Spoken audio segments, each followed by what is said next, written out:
Previously on GPS. What's your name? Lucifer. Like the devil. Exactly. Is that a stage name? God-given, I'm afraid. Satan is trying to portray God as one who created us to feed and satisfy his insatiable, egocentric need of being worshipped, or need to feel needed. You walk up to the pearly gates and you are confronted by God. What will Stephen Fry say to him? Why should I respect a capricious, mean-minded, stupid God who creates a world which is so full of injustice and pain? It seems that Satan seeks to blur out what truly constitutes evil. At this time, his true intentions to make human beings believe that through demonic possession and allegiance to him, they can finally access a new stage of evolution by believing the lie that embracing evil is the missing link to becoming invincible and all-powerful, whilst hiding the fact that they'll be his subjects as he leads them to their doom. Most importantly, this study will unveil God's love and grand plan to save humanity. Yes, the Bible does declare, "Behold, what manner of love the Father has bestowed upon us, that we should be called the sons of God. Beloved, now are we the sons of God, and it does not yet appear what we shall be. But we know that when he shall appear, we shall be like him, for we shall see him as he is."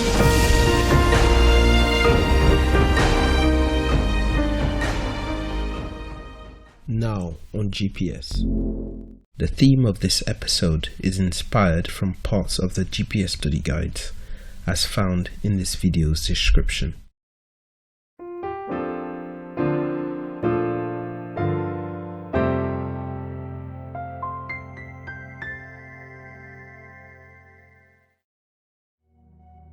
Heaven was a place of constant peace and joy from eternity, even before God created angelic beings to live with him in the spiritual realms.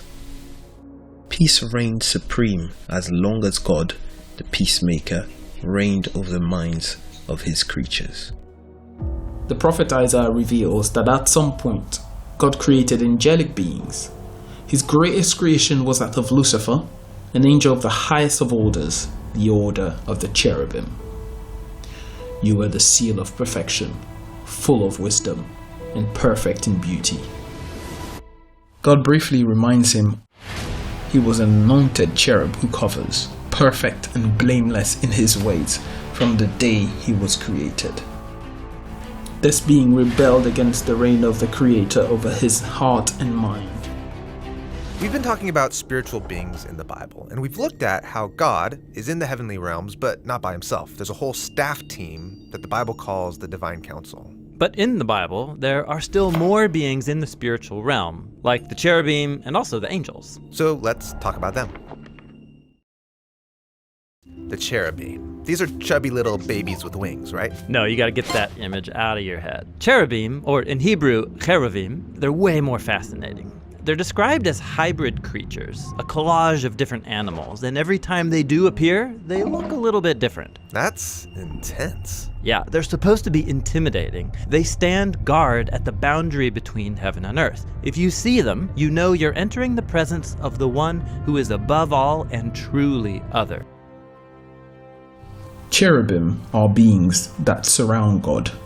O Lord, God of Israel, the one who dwells between the cherubim. You are God, you alone. Of all the kingdoms of the earth, you have made heaven and earth. Again, the Lord reigns, let the peoples tremble. He dwells between the cherubim, let the earth be moved. You see, Lucifer was among the order of angels that were created to be the closest to God, just like bodyguards are to VIPs nowadays, for example. No wonder why most pagan religions use cherubim depicted as guarding their temples or as guarding their false deities.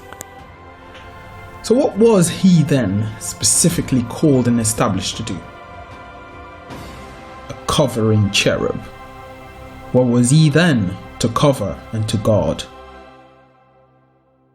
In order to understand what a covering cherub's purpose in heaven was and still is, we must focus our attention on the specific building that God instructed Moses to make to be a shadow, or in other words, a very basic copy of the real thing. In Exodus 25 verse 8 and 9, God said to Moses, "Let them make me a sanctuary, that I may dwell among them, according to all that I show you, that is, the pattern of the tabernacle, and the pattern of all its furnishings, just so you shall make it." Before there were Protestant and even Christian cathedrals, churches, or temples, there was the first, then the second temple of God in ancient Jerusalem. Now, before even the first temple, there was a mobile tabernacle. The specific building was one which a chief priest, also known as a high priest, and his order of priests would minister in. Both the building and the priesthood order were shadows or symbols of the real deal. Hebrews 8 verses 4 and 5 say, "There are priests who offer the gifts according to the law, who serve the copy and shadow of the heavenly things, as Moses was divinely instructed when he was about to make the tabernacle. For he, God, said, 'See that you make all things according to the pattern shown you on the mountain.'" So according to the Bible, there indeed exists a real full-size temple in heaven with its own high priest who now serves once and for all until the appointed end time. As you can see in Hebrews 8 verses 1 and 2, it says, "We have such a high priest who is seated at the right hand of the throne of the majesty in the heavens, a minister of the sanctuary and of the true tabernacle which the Lord erected, and not man." As a cherub, and true to his name, in the same way that the moon reflects the sun's light, Lucifer, as the light bearer, was meant to be as close as possible to God in order to reflect God's character to the whole of creation. The first ever mention of the notion of a cherub in the act of covering in the Bible is found in the book of Exodus, where it's described a set of furniture that was to be put in and around the tabernacle grounds. According to Exodus 25 verse 16, its most precious furniture was called the Ark of Testimony, most commonly known as the Ark of Covenant. Cherubim were painted and engraved all over, reminding the priests that they are working in God's presence. Now, if a priest went into the Holy of Holies, he would see there a golden box called the Ark of the Covenant, and on it were two cherubim. What's going on here? Well, the biblical authors describe the ark as the footstool of God's throne, which the cherubim are carrying. Like we read in Psalm 99, God sits enthroned above the cherubim. But there was no actual throne above the box. Right, the Israelites weren't supposed to represent God with any physical image. But when the prophets had visions about this space, they saw Yahweh sitting on his throne. Rhodium is today's rarest, most precious and expensive metal in the world. Platinum is the second most precious, whilst gold is now the third one. But for thousands of years, until mid-18th century, gold was the most precious element in the world. The Ark of Covenant. It was a wooden box overlaid inside out with gold. The Ark's lid was entirely made of pure gold, the most precious metal at the time. The lid was called the mercy seat. On this lid were to be placed two golden cherubim with spread wings covering it. This mercy seat lid closed the Ark of Testimony, which itself contained the testimony, also known as the covenant or the moral law, or most commonly known as the 10 Commandments written on two tables of stone. Isaiah 8:16 says, "Bind up the testimony, seal the law amongst my disciples." And God said to Moses, "You shall make a mercy seat of pure gold, and you shall make two cherubim of gold. You shall make the cherubim at the two ends of it, of one piece with the mercy seat. And the cherubim shall stretch out their wings above, covering the mercy seat with their wings. And they shall face one another. The faces of the cherubim shall be towards the mercy seat. You shall put the mercy seat on top of the ark, and in the ark you shall put the testimony that I will give you. And there I'll meet with you, and I'll speak with you from above the mercy seat, from between the two cherubim which are on the ark of the testimony, about everything which I will give you in commandment to the children of Israel.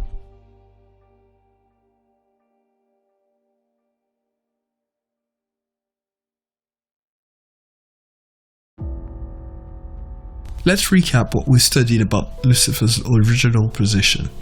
So we can safely conclude that Lucifer's role was to cover and protect God's law and mercy. In addition to this, he was also called, as per his name, to shine abroad and promote his Maker's law and mercy. Instead of being true to God and to his calling, Lucifer decided to cover up his own growing, unrighteous, unmerciful character and his own dislike of God's character, and also he started covering up his own jealousy for not being worshipped by the other created beings, just like God received worship himself. We've also seen that the testimony is placed within the ark, which itself has the mercy seat as its lid. God himself on his throne dwells between the cherubim on top of the mercy seat. Therefore, the very basis of God's rulership is then his own character, which is transcribed in his law and clothed or covered by his merciful character, making him to be a fair and just God, yet a forgiving and loving God. In future episodes, we will see in more depth that God's law is simply a written transcript of his own character, and that it is rightly balanced by another important trait of his character, his mercy. So Lucifer, created as a cherub, was to cherish, protect God's law, his character, his reputation, which he did until he started rebelling against God in his heart and started spreading darkness, which is falsehood about who God truly is and his hatred for God's rulership, rather than spreading the light of who God is, which is what he was called to do after being created. There's something that Lucifer would have failed to realize. Check out this quote. God's law is the wall that he has placed around his chosen ones for their protection, in obedience to whose precepts of justice, truth and purity is to be their perpetual safeguard. You see, unfortunately, Lucifer will eventually fail to realize that the very thing that he was called to cover, to protect and promote, was in fact that very thing which would protect him and be his perpetual safeguard in return.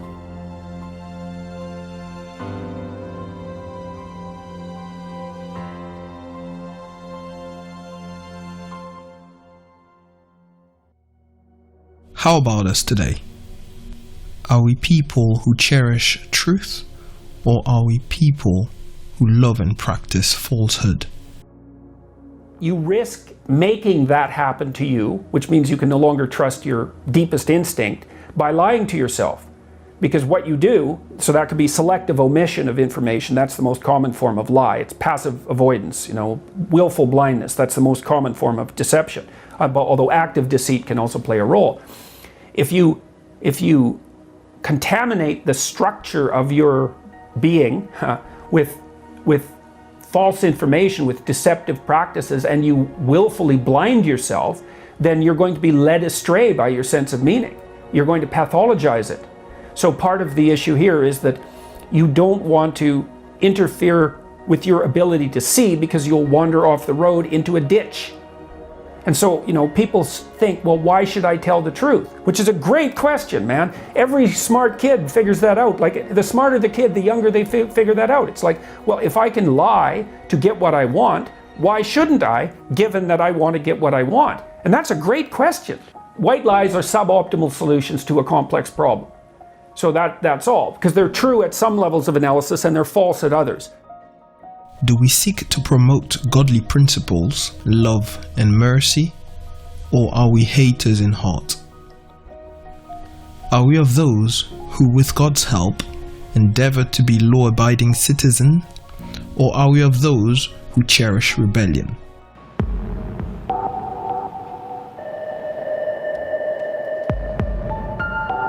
Almost 2 million people are brought before England's criminal courts every year. You have been arrested quite a few times before, from what the officer tells me, haven't you? 29 convictions, 64 offences. More than half of them are legally aided, at a cost to the taxpayer of £1 billion. The best thing you can do is zip your lip and not say anything, simple as. Britain's busiest legal aid practice is Tuckers. They handle thousands of these cases every year. Where'd you put the knife? I put it on my waistline. We've been following them for 2 years, with unprecedented access to their lawyers and their clients. I'm not going to plead guilty to nothing, right? I don't care.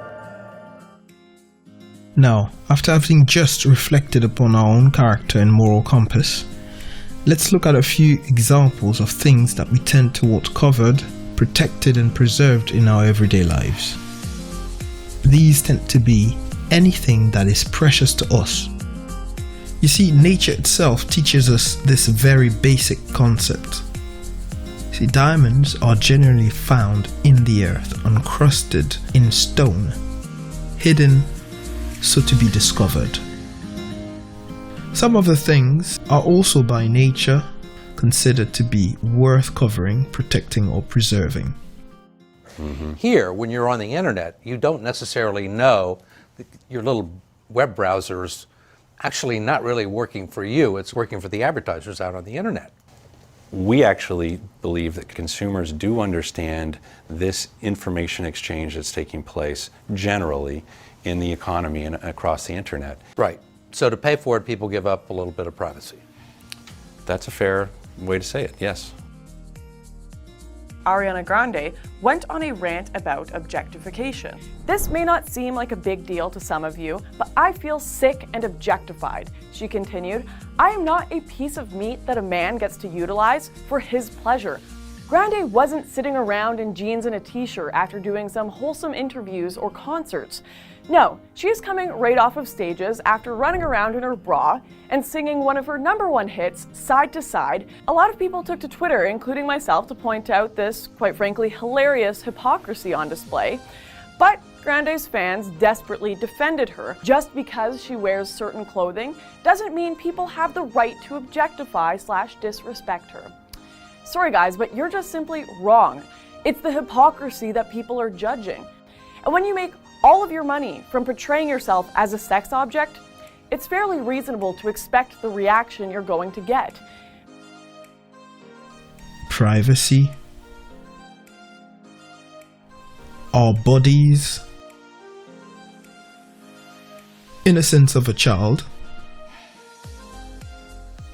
life, even from the moment of conception, tends to be covered and protected within its mother's womb, then by its family circle thereafter. Why does nature want to preserve, protect, and cover certain things that we deem to be precious? Well, because we all know that it is a necessary part of preserving life itself. There are methods that we use to cover these precious things in our lives that we've just seen. The use of clothing, our trustworthiness.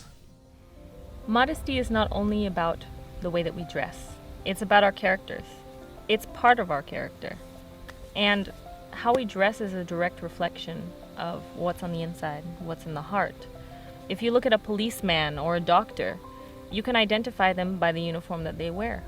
So what's your uniform? What message are you preaching? What message are you trying to portray to the world, and what is your influence on them? But sadly, we live in a day and age when privacy is becoming a product. Nakedness and nudity are becoming forms of merchandise, under the pretext of empowerment. The notion of life itself is now redefined under the pretext of freedom of choice. According to the Bible, however, there are things that we should not try to cover up or defend, protect or preserve. So these are anything that is sinful, such as hatred, pride, abuse, being boastful, gossip, adultery. Basically anything that is opposite to loving God and loving our neighbors as ourselves. In Proverbs 28 verse 13, it says, "He who covers his sins will not prosper, but whoever confesses and forsakes them will have mercy." On the other hand, here are a few examples of things the Bible does encourage to protect, cover, and cherish. Matthew 6:3-4 says, "But when you do a charitable deed, do not let your left hand know what your right hand is doing, that your charitable deed may be in secret, and your Father who sees in secret will himself reward you openly." Again, it teaches us, when you pray, you shall not be like the hypocrites, for they love to pray standing in the synagogues or on the corners of the streets, that they may be seen by men. Assuredly I say to you, they have their reward. But you, when you pray, go into your room, and when you have shut your door, pray to your Father who is in the secret place, and your Father who sees in secret will reward you openly. In another place, God shows us how nakedness and nudity is very precious, that even from the Garden of Eden, He wanted our first parents to be covered. Using this imagery, I counsel you to buy from me white garments that you may be clothed, that the shame of your nakedness may not be revealed. You see how, unlike this modern day worldview, nakedness for God is linked to shamefulness, and glory is linked to being covered. And finally, the greatest thing that God would love to have us cover is His word. "Your word I have hidden in my heart, that I might not sin against you."